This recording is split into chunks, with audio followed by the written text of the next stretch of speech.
Olá a todos, sejam bem-vindos ao De Olho no Mercado. Hoje é 28 de abril de 2021, pregão de quarta-feira.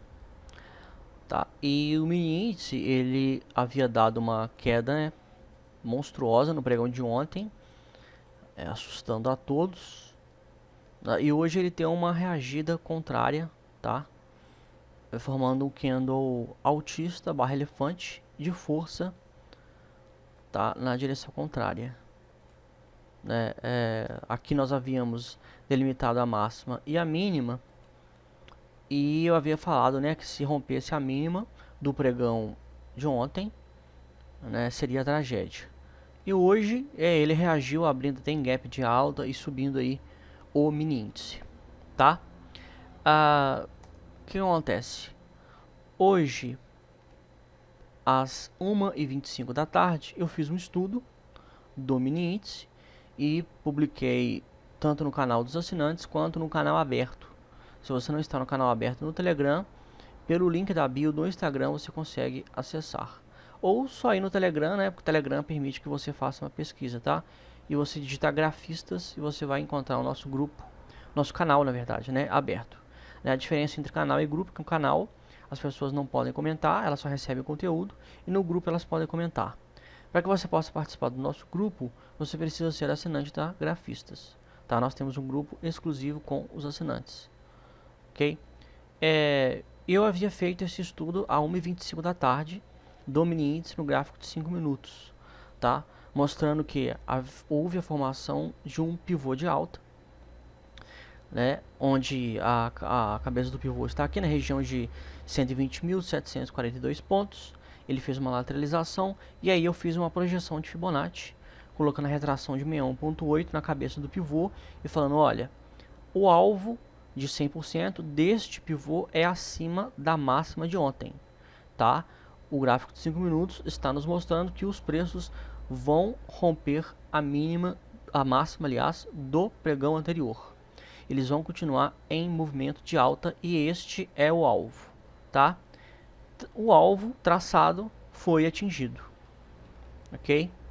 Tracei o alvo aí 1h25 da tarde, cravando aí onde que os preços iriam, tá? Então, né, se você quiser estudos como esse, fique ligado, tá? É aquilo que eu venho falando nos últimos dias, tá? Nos últimos vídeos de estudo, né, mostrando que é necessário ter um primeiro pivô da tendência, tá? E quando o primeiro pivô é confirmado, a gente pode fazer a projeção deste pivô que é certeiro, tá? Que os preços eles vão lá no alvo. Tá aí dito e feito. Tá? Antes de atingir a máxima, né, eu não tracei o alvo na máxima, não falei nada, falei, olha, o pivô está projetando acima da máxima de ontem. Então ele está mostrando que vai romper. Tá mostrando que vai romper, o alvo é lá. E o alvo foi. Tá, né, projetando aqui, ó, este pivô que foi formado no gráfico de 5 minutos. Portanto, né, hoje claramente teve oportunidade de day trade aí na ponta compradora, tá? Foi claro, né? O alvo foi traçado aí 1h da tarde e ele foi atingido, tá? Então não tem nem muito o que falar. Candle de força, né? Vamos marcar aqui a máxima e vamos marcar aqui a mínima. Tecnicamente um ponto contínuo junto com barra elefante, alguma coisa assim. Vamos ver nos 60 minutos. 60 minutos, ele fez um repique e subiu forte, tá? Uma hora ele vai ter que começar a lateralizar para que a média possa chegar no preço, tá? Mas fica aí, né, a marcação para, né, o monitoramento aí dos prazos intradiários do mini índice. O mini dólar, no momento em que eu fiz os estudos, ele estava lateralizado, tá? Ele não havia rompido a mínima do pregão anterior. Eu falei, olha, muito cuidado aí com o mini dólar. No gráfico de 5 minutos, no momento em que eu fiz os estudos, eu tracei este retângulo, tá? E este é o modo como você deve conduzir, tá? Monitorar os ativos. Quando há uma lateralização, você taca o retângulo nela e espera romper. Ele rompeu, né? Permitindo aí, ó, um trade de pelo menos 40 pontos, de 0 a 40 pontos, né? Depende aí da modo de condução do trade de cada um, tá? Foi no final da tarde, então foi mais difícil, tá? Mas ele rompeu, né, a lateralização. Eu havia indicado a lateralização, falou, olha, ele está lateralizado. Enquanto estiver dentro desse range, nada a fazer, tá? Saiu do range, aí, né, de acordo com as possibilidades, você opera, tá? Foi, né, foi no final da tarde, não foi muito bonito, não teve um pivô para a gente poder projetar, foi um rompimento de uma lateralização. O mini índice foi melhor, tá? O mini índice, né, ele teve lá o pivô, confirmou o pivô, aí foi no alvo e tal, então foi uma coisa mais bonitinha. O mini dólar não. O mini dólar ele surpreendeu, né, no gráfico diário, tá?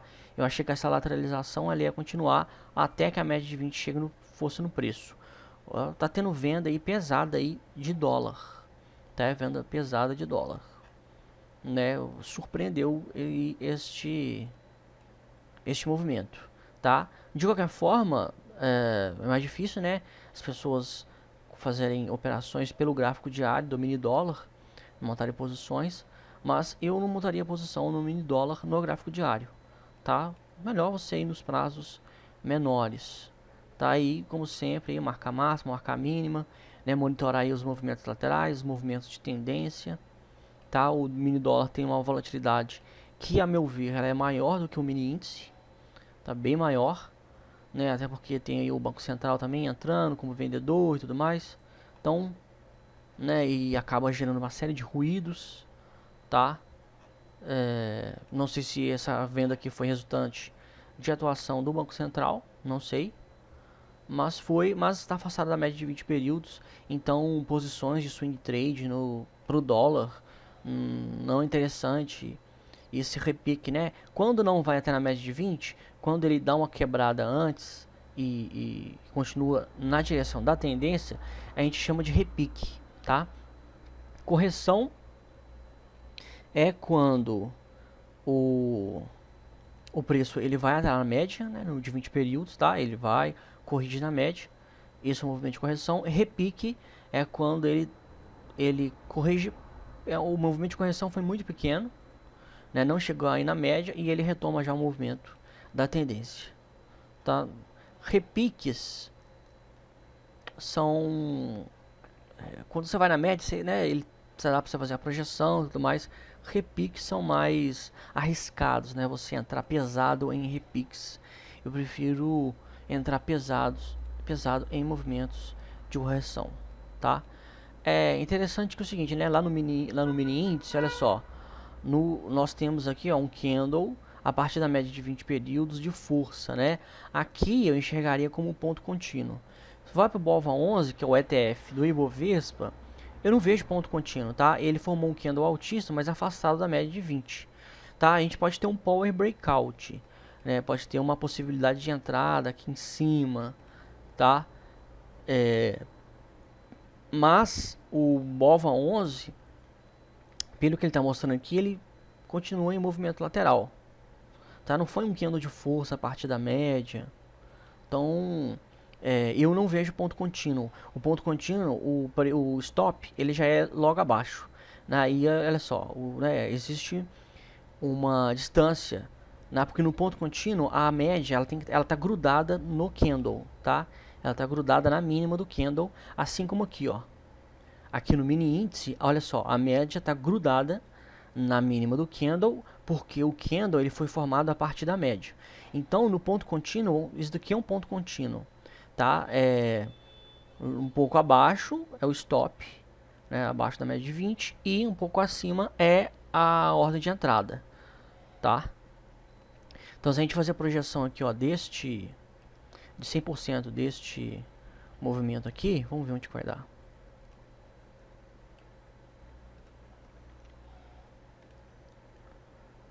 Vamos lá, mini índice.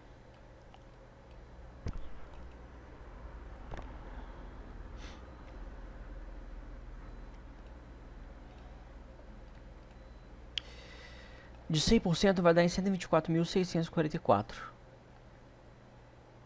Tá? Mas montar posições no mini índice é complicado, né? Porque a margem tem que ser muito grande, né? Tem corretoras aí que exigem margem aí de mais de R$ 3.000, tá? Para um mini contrato, tem outros que são menos, mas a volatilidade é muito grande, tá? Muito grande a volatilidade, é um pouco complicado, tá? Mas no BOVA11 eu não vejo, né, a mesma, né, igual eu falei, olha só, o candle não foi feito a partir da média. Então, eu não encaro isso aqui como ponto contínuo, porque não, o padrão não foi claro aqui no BOVA11, tá?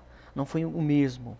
Né? O mini índice ele tem o seu comportamento, o BOVA11 tem o seu comportamento e o Ibovespa à vista tem o seu comportamento. Eles têm totalmente, né, uma total correlação, tá? Mas eles têm reações diferentes. Porque o ETF, esse aqui é o BOVA11, é o ETF, ele tem sua própria liquidez, tá? Tem, né, as pessoas que negociam o ETF, compram o ETF.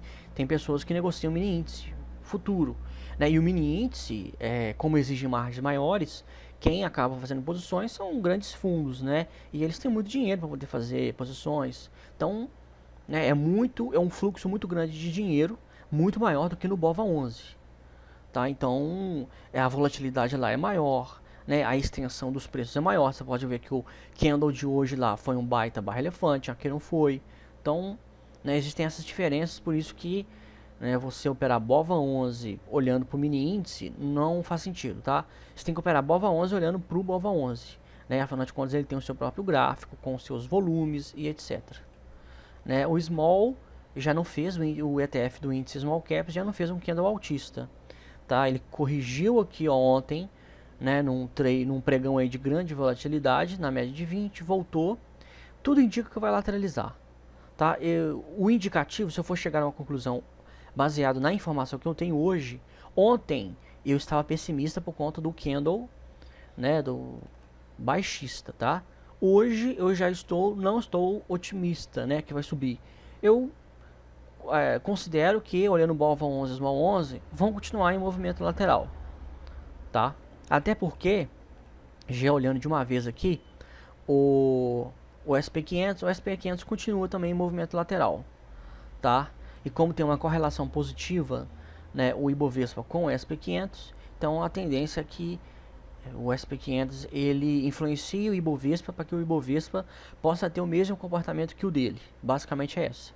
Tá? Então o SP500 está em movimento lateral. Essa aí é a influência do Ibovespa. Que o Ibovespa tem, né, do cenário externo. Ok? Entre os papéis que mais caíram, temos Viver 3, caiu forte. Né? Depois, olha só, daquele candle. Né? Nem todo candle barra elefante é referência para o setup barra elefante, tá? Existem candles que são... Existem dois tipos, né, de candles barra elefante. Primeiro é o seguinte, o barra elefante é o nome que se dá ao candle que é maior do que todos os outros ou está entre os maiores. Né? Obviamente, se você encurtar aqui, ó, você pode ver que este candle de ontem foi o maior de todos os outros. Né? Você pega aí os mínimos, os últimos 200 candles, este é o maior. Então, nitidamente é um candle barra elefante, tá? Só que esse candle ele tem que ser formado a partir da média, de preferência da média de 20 períodos. Igual lá no ponto contínuo, tá? Que a média ela tem que estar colada na base do candle, na mínima do candlestick. Aqui não está. Nós temos dois tipos de candle barra elefante. O barra elefante de ignição, que inicia um movimento naquela tendência. Então, por exemplo, um barra elefante altista inicia uma tendência de alta. E nós temos o barra elefante de exaustão. É quando os preços eles chegam no momento em que eles não têm mais força para continuar na direção da tendência. Então, este candle barra elefante aqui, ele pode ser um candle de exaustão, tá? Afastado da média de 20, né? Um candle absurdamente grande, né? Houve uma queda muito grande nos preços de hoje, então pode ser de exaustão. Até porque o comportamento dos investidores, depois de um movimento desse, ele enseja este fenômeno. O que eu estou querendo dizer? É o seguinte, né? Os que compraram aqui, ó, em R$1, né, aqui em cima em 1,70, né, eles ganhando o quê? 70%, tá? Então, assim, eles é normal que eles efetuem os lucros, tá? Por isso que depois de um forte movimento de alta, tem um forte movimento de queda, porque muitos que estão comprados acabam querendo sair e realizar aquele lucro, tá? Isso serve muito para criptomoedas, tá? Eu fico vendo aí, né, por exemplo, né, hoje, né, dando só uma pincelada aqui na criptomoedas, né, o Elon Musk parece que tweetou de novo sobre a Dogecoin, e a Dogecoin é uma criptomoeda aí muito famosa, parece que voltou a valorizar muito por causa aí do Elon Musk, né? É o seguinte, analistas podem ir lá e falar, olha, essa criptomoeda vai chegar a $1 milhão, tá? Podem falar, teve a Tesla lá que comprou Bitcoin, hoje teve uma empresa chinesa hoje de software, não sei se é de games, software, uma empresa de tecnologia, que comprou $100 milhões em Bitcoin, né? E aí o pessoal tava esses dias para trás com muito medo aí, porque Bitcoin tava caindo. Então assim, você pode alguém abrir a janela, uma janela assim para o futuro e falar, gente, isso aqui vai se valorizar muito. Não importa, a maioria não vai ficar milionário com criptomoedas, com ações, com nada. Por quê? Porque a maioria não tem paciência para manter posições que a ponto de ficar dentro, né, com o ativo comprado até que ele chegue num preço de valorização extrema. Não tem, tá? O povo fica louco para vender. Dogecoin, o Elon Musk tem lá as Dogecoins, é entusiasta e tal. Aí você imagina o Elon Musk, uma coisa extrema, tá? Ele aderiu ao Bitcoin. Vamos supor que o Elon Musk vira e fala, vou vender agora carros da Tesla com Dogecoin. A Dogecoin vai para a lua, né? O preço vai para a lua. E aí é o seguinte, os caras que tem hoje a Dogecoin, a maioria não vai segurar até o Elon Musk fazer uma coisa dessa ou até valorizar. Porque é o seguinte, o cara colocou lá $10 mil, virou $100 mil. Nossa, multiplicou por 10. Nossa, eu tenho $100 mil agora, eu tinha 10 mil, eu tenho 90 mil a mais, que loucura e tal.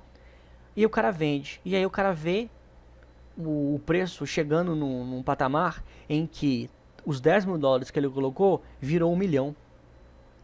Tá? Virou $1 milhão. Então por isso que o milionário, ele tende a ficar milionário. Sabe por quê? Igual aqueles gêmeos lá que foram, né, os primeiros investidores do Facebook, que brigaram na justiça lá contra o Mark Zuckerberg e tal. Por que os caras investiram em Bitcoin e tal e estão bilionários? Porque é o seguinte, o rico, ele compra, ele fica posicionado. Tá? Ele faz uma análise, ele custa montar a posição, né? Olha a inclinação do sol, da lua, né? A velocidade do vento. Enfim, o rico olha muita coisa. Mas quando o rico compra, ele fica. Tá? Por isso que fundos de investimento, né, que operam milhões, se eles entram, eles ficam lá posicionados. Ficam lá, o preço pode cair o que for, eles estão lá. Porque eles têm uma tese de investimento, tá? Os gestores profissionais de investimento, eles trabalham com teses.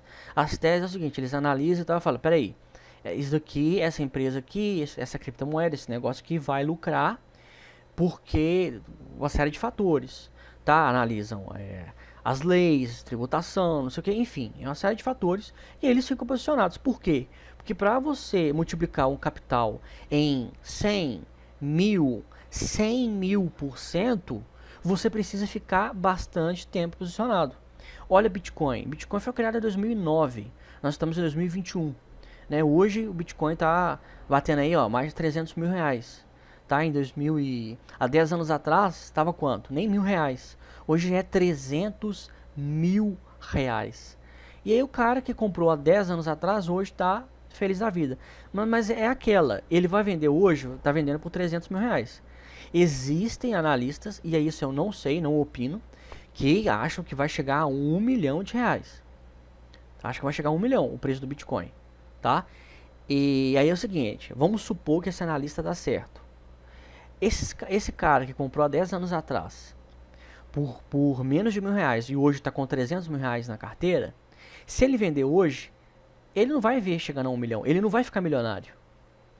Então assim, para você ver o desafio, não é fácil. Eu não estou fazendo uma crítica às pessoas que vendem, eu só estou fazendo uma constatação, tá, do comportamento dos investidores, da pessoa física, né? Porque as pessoas jurídicas ficam posicionadas e os ricos também ficam posicionados, tá? Então então eu estou explicando tudo isso, né? Baseado nesse comportamento aqui, ó, do Viver 3.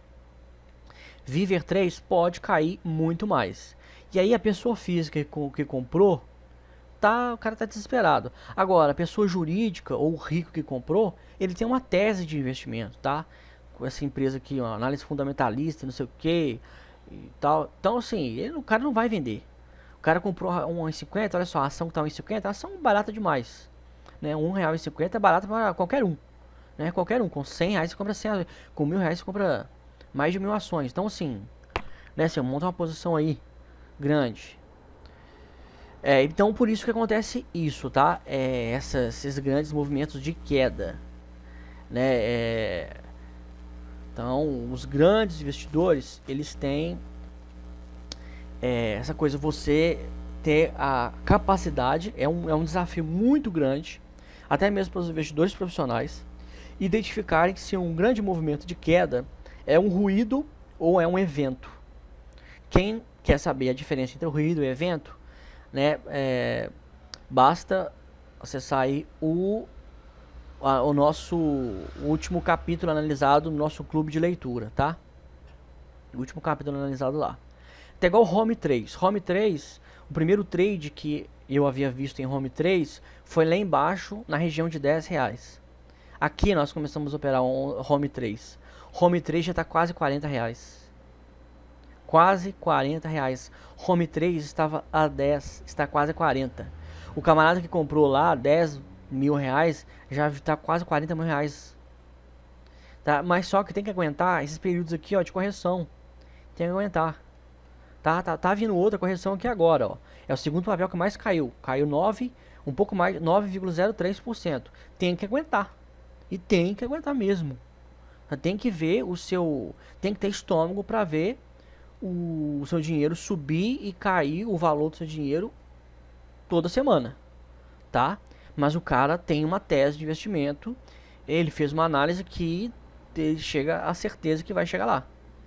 Ele pode estar errado? Pode estar errado. Até o Warren Buffett já perdeu. O Warren Buffett já perdeu mais de bilhões e bilhões de dólares por conta disso, tá? Tem o Atom 3. Atom 3, eu falei, ó, ontem, isso aqui tá com cara de ser um ponto contínuo. Só que podia ser um candle de força. Baseado, olhando para esse candle aqui, ó, esse candle aqui podia ser maior com um volume maior. Eu não gostei muito. Hoje não acionou o ponto contínuo, porque para acionar tem que romper a máxima, né, do pregão anterior. Não acionou. Eu, particularmente, e isso indo além dos gráficos, tá? Eu não consigo olhar para Atom 3 e ver uma boa tese de investimento. Por quê? Eu falei isso no estudo hoje, eu publiquei estudo de Atom 3 hoje. Porque primeiro é o seguinte, quando a gente analisa, né, se é um evento ou um ruído, você, né, tem que analisar o que moveu os preços, né? Primeiro, há um movimento atípico, um movimento muito grande, numa determinada direção, seja para cima, seja para baixo. A Atom 3, que estava negociando na faixa de R$3, menos de R$4, de repente, num dia só, foi para acima de R$10. No outro dia foi mais acima de 11. Subiu quase 70% em 2 dias. 70%. Um papel que estava custando menos de R$4 foi para casa dos quase R$12. É uma coisa assim absurda. E qual foi o gatilho deste comportamento? Foi o fato do banco BTG Pactual e não sei se é revista, né, da Exame, tá? Não sei se é a revista, a empresa Exame. A Exame também entrou como sócia da Atom. A Atom é uma empresa de day traders, tá? Né, as pessoas fazem teste lá e tal, e entram e operam o capital deles. E eles também vendem cursos. A parte que mais pesa no balanço deles, a empresa, embora ela ostente, né, o nome, né, e fala que ela é uma empresa de traders e tem alguns traders lá, né, na mesa deles, ela 80% 90%, sei lá, né, do faturamento é por cursos. Basta você entrar na área de RI, relação com investidores, do site deles, né? A empresa na verdade chama Atompar, tá? E eles, você vai ver, né? Os balanços lá, eles falando sobre isso. Então, assim, eles têm o core business deles, embora eles ostentem o core business dele como trading, day trade é algo muito difícil, tá? Muito difícil. Então, assim, há uma entrada, né? Não sei se é grande, isso eu não analisei os números, mas também é uma saída muito grande, porque as pessoas não conseguem se sustentar sendo day traders, tá? Vivendo disso, vivendo só disso, tá? Só do day trade. Né? A maioria que vive tem uma outra fonte de renda também e que dá uma sustentação psicológica, etc. Eu já escrevi muito sobre isso, basta você olhar os textos aí, tá? Eu já fui day trader, então, né, eu posso falar com propriedade que você viver só de day trade, principalmente no início, você não tem experiência. Quem vive de day trade com menos de 1 ano, de 1 a 2 anos, vive só de day trade, não consegue se sustentar. Porque a pressão psicológica para você se manter é muito grande, tá? Porque o day trade, ele naturalmente, tá? Isso faz parte do day trade. Você vai perder dinheiro. O seu patrimônio, ele oscila. Isso é do day trade, porque você fica tentando acertar a movimentação, o comportamento dos preços num período muito curto de tempo, tá? Eu fiz no mesmo período, tá? No final de 2018, eu comecei no final de 2018. Na verdade foi no meio do ano, né? Foi no meio de 2018. Eu comecei no day trade, tá? Passado ali a poucos meses, eu comecei no swing trade. A minha performance no swing trade, ela foi 100 vezes melhor do que no day trade. E eu estava fazendo as duas coisas no mesmo período. Eu estava com o mesmo nível de experiência e de conhecimento, tá? Então, por quê? Porque no swing trade, a tendência ela é formada de uma maneira maior, né, os stops são maiores, tá? Embora você, né, consiga fazer o seu gerenciamento de risco, mas assim, né, você não tem que tomar uma decisão baseada em minutos, tá? Então, a Atom, eles têm aí a propaganda, eles fazem muita propaganda sobre você ser um day trader da Atom. Inclusive, eu fui day trader da Atom, tá? Eu não gosto de falar porque muita gente... eu já lidei com pessoas que queriam ser day trader. E aí quando eu falei, né, que eu comecei no mercado como day trader de uma mesa proprietária, o pessoal já veio louco, tal, querendo... como é que é? Eu quero fazer o teste para entrar, tal. Aí eu pego e falo, olha... Antes de você fazer teste para entrar, tudo bem, você é livre para você entrar. E eu faço uma série de perguntas para a pessoa. Né? Eu conversei uma vez com um cara, ele pegou e falou comigo, eu tenho vontade de ser day trade de uma mesa proprietária. Eu comecei a perguntar para ele. Falei, olha, como é que a sua vida financeira? Você vive só disso e tal? E aí o cara, eu perdi muito dinheiro já no day trade, não sei o que. Eu falei, olha, lá numa mesa proprietária como a Atom, o dinheiro que você perde, você paga. Tá? Isso não é falado. Então, assim, a minha crítica em relação a eles é uma crítica baseada no que eles fazem. Tá? Não é uma crítica pessoal a ninguém e não é uma crítica infundada. Tá? É baseado no que eles fazem e na realidade. Tá? Podem ter pessoas que consigam entrar, ser day trader, ganhar muito dinheiro, ser excepcionais. Mas é uma pessoa em 100. Tá? E essa pessoa também tem uma metodologia, essa pessoa ela tem o dinheiro em caixa. Existem vários fatores, não só de conhecimento e de experiência, mas psicológicos, tá? Também, isso é muito importante. Tá? E isso não é falado, porque é o seguinte, olha só, eu vou te dar um exemplo meu. Eu tinha um cargo muito bom no meu último emprego, tá? Então eu ganhava um salário muito bom. Quando eu fui ser day trader, um dos erros que eu cometi foi querer tirar no day trade a mesma quantidade que eu tirava no meu salário, como salário no meu emprego anterior. Tá? Então assim, eu fui com muita sede ao pote. E você precisa ter metas muito pequenas. Então se você fizer o que eu fiz, você vai se ferrar, não vai se dar bem. Por conta desses fatores. Então assim, se você for e você tiver um objetivo de começar a ganhar pouco, aí é outra história. Tá? Aí é outra história. Aí está mais no campo da possibilidade. Aí, digamos assim, é mais fácil, entre aspas, tá? Porque não existe nada fácil. Mas o que a Atom e muitas mesas proprietárias fazem? eles divulgam o seguinte: opere no mercado sem risco para você. Opere nosso capital. Tá, primeiro, sim, vai operar o capital deles. Mas segundo, se você perder, você paga. Se você perder, você paga. Você não perde dinheiro e fica por isso mesmo. Não tem essa. Então, o que na minha opinião e na minha experiência, tá? E hoje eu já tenho aí, ó, mais de 3 anos de experiência no mercado, olhando o mercado todo santo dia e tal. Hoje, se você fala comigo assim hoje, você volta para Atom, hoje, pelos moldes que são, eu não volto. Não volto e não entro pro day trade. Por quê? Porque mesmo eu, com mais de 3 anos, ensinando aí, estudando e ensinando análise técnica, eu te falo o seguinte: para você começar, você precisa ter um colchão de liquidez. E isso serve para você começar como day trader, para você ter um seu negócio, sua startup, tá? Isso é do mercado. Então, o que seria? Então, o que vai ser transformador? O BTG Pactual, ele entrou como sócio. Então, até agora, por que eu estou falando que eu não vejo a Atom como um bom negócio atualmente?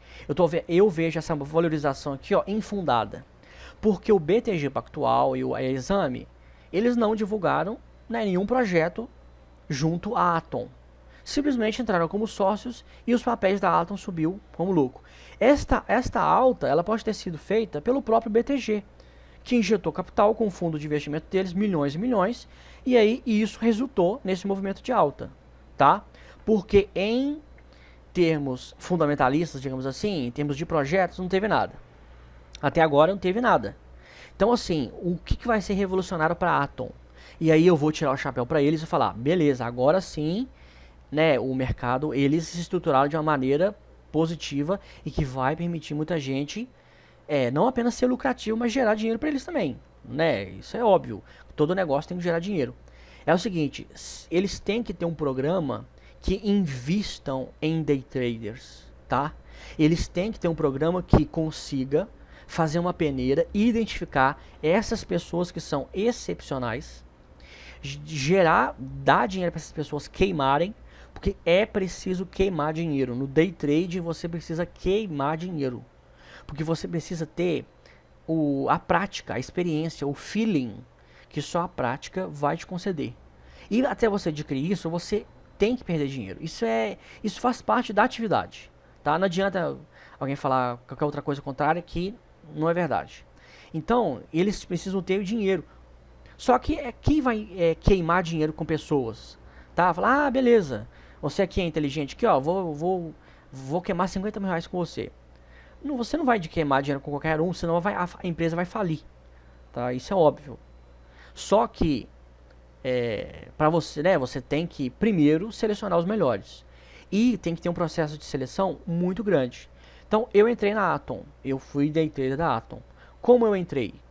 Como que você entra? Você paga o teste, né? Você paga lá 350, 550, R$ 1.000, existem vários testes lá. Você paga e você tem acesso a um mês ao simulador. E aí você opera dinheiro fictício no simulador. Né? E aí você tem uma meta para você cumprir e tem um mínimo, o máximo, aliás, para você perder. Né? E você tem que atingir essa meta num determinado tempo. A primeira vez que eu fiz 2 vezes. A primeira vez com 3 dias eu perdi o máximo.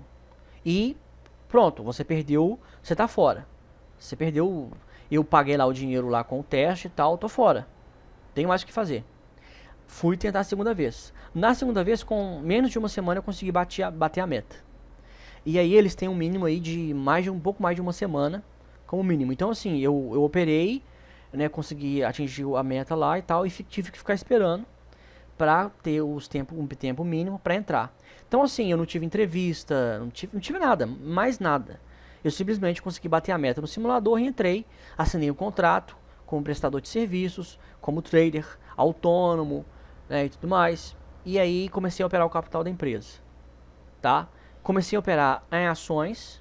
Eu consegui, mesmo no início, um pouco em ações, só que na época, hoje eu acho que é diferente. Tá? Mas na época os custos eram muito grandes, tá?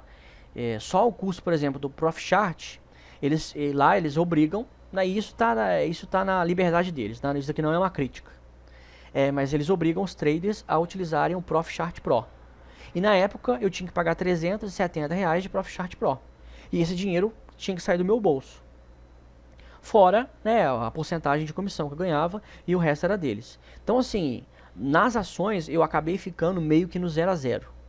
Só que eu, né, olhando muitos vídeos aí na internet e tudo mais, de vários professores, inclusive professores bons, tá? Gente boa, como por exemplo o André Machado. Então o André Machado é um cara que conhece, tá? Ele opera pesado aí, o cara ganha muito dinheiro e tal. Olhando pra ele, eu achei que fosse fácil e fosse possível. Aí eu peguei e mudei para comprar futuros, né? Foi uma burrice enorme. Em futuros eu não consegui me manter, né? E eu decidi sair porque afinal de contas eu estava perdendo dinheiro, né? Eu perdi primeiro R$ 500. Eu atingi um limite máximo. Para voltar a operar, eu não preciso de fazer teste, não preciso de fazer nada. Só eu ir lá e eu depositar os R$ 500. Tá bom, depositei os R$ 500 a primeira vez. Aí nisso eles estavam lá numa análise lá e tal. De repente eles falaram, não, agora todos os traders têm que depositar R$ 1.500. Depositar R$ 1.500. E aí você tem até R$ 1.500 para você perder. E aí, perdendo esses R$ 1.500, para voltar a operar, você tem que depositar mais R$ 1.500. Então, peraí, eu não estou conseguindo consistência. Eu vou ficar depositando R$ 1.500 a cada 2, 3 semanas para ficar operando. Então, assim, e aí além dos R$ 1.500, eu tenho que tirar dinheiro da plataforma, que é R$ 370. Parte do meu lucro. E aí é o seguinte, se eu começar a ganhar, beleza, eu comecei a ganhar. Só que uma parte grande do meu lucro vai para eles.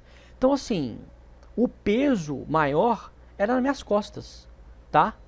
Então, por isso que eu digo que a maneira, então a minha crítica a Atom é o seguinte, a maneira, o programa deles de seleção de trading, de day traders, não é sustentável por conta disso. Tá? Porque o day trader, primeiro, muita gente que vai pro day trade está começando, já é errado. Né? Devia ser um filtro maior, ou devia ter um programa muito maior de educação. Eles têm a Universidade Atom. Sinceramente, é fraco, muito mesmo. Porque a Carol Pfeiffer e o Joaquim Pfeiffer, que são os irmãos, que são os donos lá, os sócios lá da Atom, eles são scalpers, tá? Eles são scalpers. Scalpers é o seguinte, eles têm, cada um deles lá tem uma estratégia de entrar em um ponto tal, sair no ponto tal, e eles operam pesado e operam scalpers. Então é o seguinte, para você ficar mantendo como scalper, você tem que operar pesado, porque você vai tirar pouquíssimos centavos ali todo dia, muito poucos centavos. E para compensar, você tem que operar muito grande. E aí, os seus 3 centavos, 5 centavos, 6 centavos, vira 1.000, 2.000, 5.000 reais. Claro, mas você está operando muito grande, tá? Então eles são scalpers. E eles, principalmente o Joaquim, eu vi nos vídeos que eu vi, eles têm um certo preconceito com a análise técnica. Né, o Joaquim nas aulas dele fala, não precisa de analisar triângulo, retângulo, não sei o que, não tem que analisar nada disso, basta você entrar aqui nos pontos de suporte, resistência, não sei o que, e aí ele tem um método dele. Beleza, o método dele funciona para ele, maravilha, ele ganha dinheiro, tá, ele mostra lá que ele ganha, que ele opera, ele fala que ele ganha, que ele opera, mas existe isso, tá? Existe esse ponto aí que ele opera pesado e tal, então assim, o educacional deles não é muito forte em análise técnica, porque eles não acreditam em análise técnica. É em scalping. Só que para você fazer os cursos deles, mesmo sendo trader da mesa deles como eu fui, para eu fazer o curso lá do Joaquim, eu tinha que desembolsar R$ 3.000. Então, meu amigo, então vamos lá. 370 de plataforma, 1.500 de calção, R$ 3.000 de curso de mentoria. Aí é o seguinte, quem está começando com pouco dinheiro, vai aguentar? Não vai. Então, por isso que o modelo de negócios de day trading é insustentável. Tá? É insustentável. Por isso que eu, olhando para a Atom aqui, eu olho para essa empresa, eu sei o negócio que está por trás dela. Tá?